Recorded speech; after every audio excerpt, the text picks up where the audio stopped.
ازيكم عاملين ايه؟ في فيديو النهاردة هنعرف مع بعض شوية كمان كده من الرفايع اللي جربتها كانت حلوة وغيرها خيش. اول حاجة معانا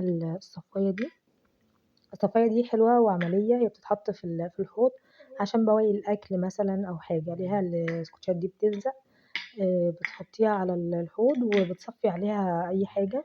هي بصراحة حلوة وبتيجي معاها كذا قطعة، يعني بتكون مثلا تقريبا بيبقوا 4 أو 3 في نفس الكيس. حلوة، بس هي فيها مشكلة واحدة بس، إن هي بتحتاج إن هي تتنضف على طول، لأن الحتت دي أو الأجزاء دي منها بتلم، بتغير لون كده، بتبقى فيها سمار كده، المفروض إن هو يتغسل أول بأول. بس هي في العموم لأ، حلوة وعملية. تاني حاجة المساكة السيليكون، طبعا أحلى كتير من الفوط إنك تستخدميها، مش بتلسع بقى، ضامنة إن هي مش هتلسع إيدك أو كده. حلوة، بتستحمل الحرارة، وكمان تنظيفها بيكون سهل جدا، يعني لو جه عليها مثلا دهون أو حاجة بتكون سهلة خالص إنك تنضفيها وخفيفة كده، فهي حلوة أوي. تاني حاجة دوت القمع، المفروض ان هو القمع السيليكون، بس هو لا، مش حلو خالص. اتقطع معايا كده، على الرغم من ان الاستخدام فيه ما كانش كتير قوي، بس هو اتفتفت حرفيا. كان معاه الجزء دوت، ومعاه البلابل بتاعته، كانت غريبة شوية ان هي كانت حجمها صغير بطريقة يعني تخوف، مش عارفة هما بيعملوا بيها ايه، مش فاهمة ليها استخدام بصراحة. لا تنفع للكريمة، ولا انك مثلا هتشكلي بيها بسكوت او حاجة. صغيرة جدا جدا جدا بجد. لا، مش عارفة بصراحة دي استخدامها ايه بالظبط، بس اعتقد ان ان هو ممكن يمشي معاكي شوية لو هتستخدمي كريمة بس. آه، بس برضو هيبوظ زي ما انت شايفة كده، فلو جبتي القماش اعتقد هيكون افضل من السيليكون ده. بعد كده معانا اللي هو المفرش، اللي هو الخشب ده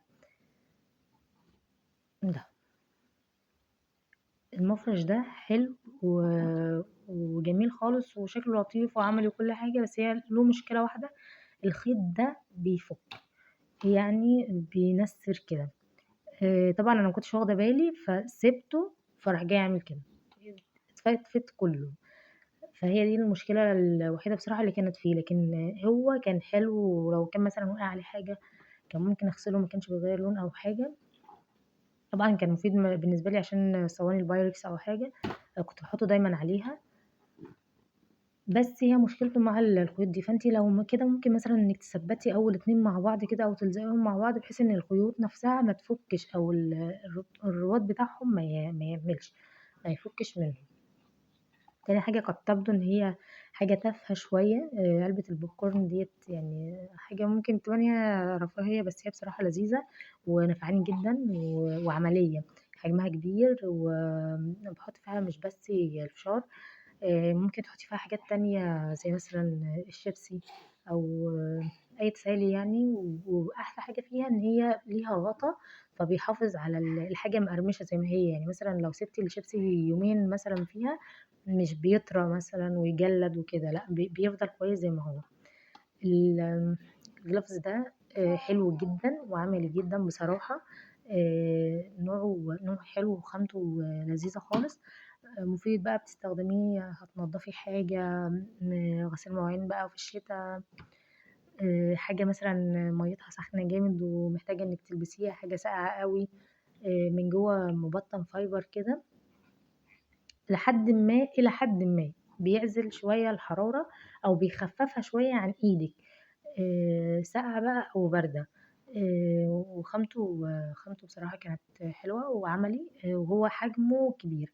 هو المشكلة الوحيدة اللي ممكن تواجهيها فيه إن هو، يعني لما جبته كان حجمه صغير، أنا معرفش فيه منه أحجام ولا لأ، بس انتي هتضطري تسألي على حاجة زي كده، لأنه أنا اللي جبته ده كان ضيق، أنا إيدي رفيعة جدا، فهو يعتبر مظبوط. ممكن تبان من بره ان هو واسع، بس لما بتلبسيه الفايبر نفسه اللي جواه اللي متخيط فيه من جوه حجمه بيكون صغير. فانت لو جبتيه جربيه الاول في المحل، علشان مثلا لو ما كانش مقاسك تشوفي حجم تاني. بس هو كخامة وكاستخدام ممتاز بصراحة كده. ودي شوية الرفايع وأتمنى إن أكون فدتكم بحاجة.